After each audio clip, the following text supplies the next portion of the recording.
Assalamu alaikum everybody, my name is Sam, welcome to my channel. Today I'm going to share with you guys my experience being a first-time Lyft driver. I did everything I needed to do. I went through the whole process. A lot of you that have watched my videos before, I talked about it. I got the stickers in my window, I got my background checked, I checked my car out, all that good stuff. So I finally got around to doing that. I made time for it the other day, and it was a pretty fun experience, and I wanted to share that with you guys. So basically, overall, it was about a 5-hour time frame that I drove. There was a music festival, so I kind of bounced around that area.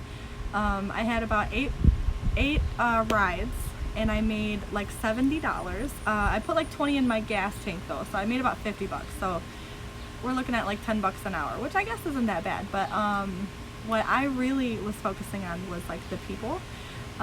My first passenger was an older woman. I took her to like CVS and a little store or whatever, so that was nice. She was nice. We talked about the weather. I had, you know, like I said, a few passengers that were going to the music festival, so that was cool. I took somebody else to the grocery store. There was an artist. She was so sweet. She had this beautiful painting that she had done. She put it in the back seat, and I was taking her to her show, so that was really cool. And we had a really down-to-earth conversation, and she's a really cool person actually. So if you want to check out her Instagram, it's Vintage Love Slave. She's pretty dope, so you should check her out. But anyways, yeah, I had a really fun experience. But I noticed something that I realized throughout the day that I don't think anybody really talks about when they talk about their experience doing the gig thing, like the Lyft driving, Uber driver, you know, whatever. The anxiety, kind of the stress that you feel letting somebody into your personal space, like in your personal vehicle. I feel like it's kind of different compared to like driving a taxi or something, you know what I mean? Because that's it's a public vehicle. Your personal vehicle is kind of like your second home. That's how I feel it is, because I commute to my job so much, so I'm always in my car. So it's like, it was like letting strangers into my house, you know what I'm saying? And then as a woman, you know, being by myself, I did have that kind of fear and anxiety too as well, if I'm being honest. Not so much really. Once you get the feel of the person that's in the car with you, I have like a radar, I have like a sense of people. Usually I'm pretty good about getting a feel of the kind of person somebody is when they're around me. So like every passenger that I had, they, you know, like it's not like any of them made me feel afraid or anything like that. They all seemed like really nice people actually. But I knew that, because even though I was doing really good, when it got dark out, that's when I called it quits, really.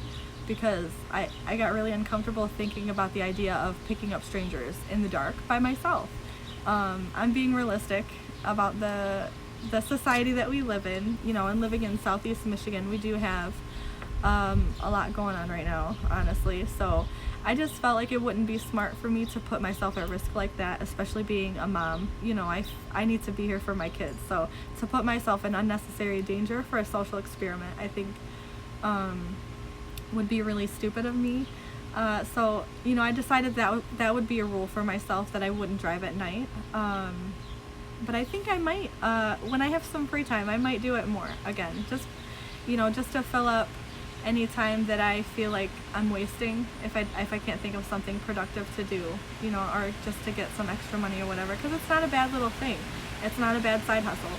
And Lyft itself, I haven't tried Uber, but I know I hear a lot of crap talking about Uber, so I don't think that I need to do both or try both. I can stick with Lyft because it is a pretty great like service. Like, I like the fact that they did the background check for me. I liked how quick the responses are for stuff. Like I said, the day that I wanted to, or I didn't say it on this clip actually, what happened was I got everything ready, I got my car cleaned out, I got dressed, I was ready to go, I got in the car, I turned the app on, and then it says that my insurance needed to be updated because I just renewed it and I got onto a new policy.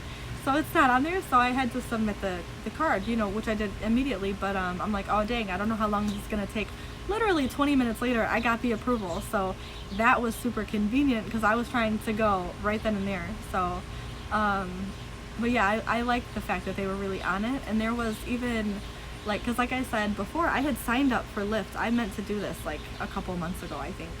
and there was a customer service rep person that like called me and was like, hey, you know, you signed up a while ago and you hadn't driven yet, and we just wanted to make sure that you had all your your questions answered and anything that we could do to help, whatever. So they were just like on top of it with their customer service. They wanted to make sure that their drivers and their passengers and everything was really like down packed. That's pretty dope.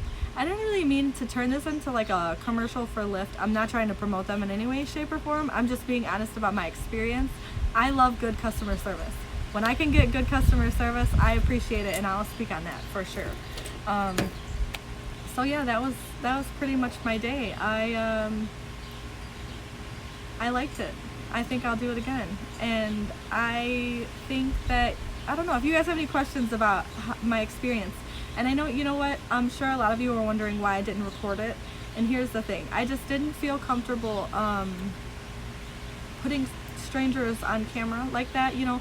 Like, I had the intention of asking them after the fact, hey, I have this recorded for my safety, but can I use the footage for my channel, for a video? You know, I was considering doing that, but at the end of the day, I didn't really feel comfortable doing it in the first place, because some people might get really offended and you don't know how a stranger is going to react in that situation. So I just felt like it was an unnecessary risk to even try. So I just I left it be, and I just decided to come tell you guys about it now in my mom's backyard. I got my tripod set up. I'm not even using my light, my fancy pretty ring light, because it's kind of nice outside. It's good enough for a video anyways. I think it looks pretty great. But yeah, so I guess I will leave it there. As always, you guys know I love you so much and I appreciate you for watching. If you have a recommendation for a video that you would like me to do, put it in the comments, shoot me a message, whatever. You guys know how to contact me. Hit up my bio for all that good stuff. And I look forward to talking to you guys really soon, okay? Assalamu alaikum, I love you.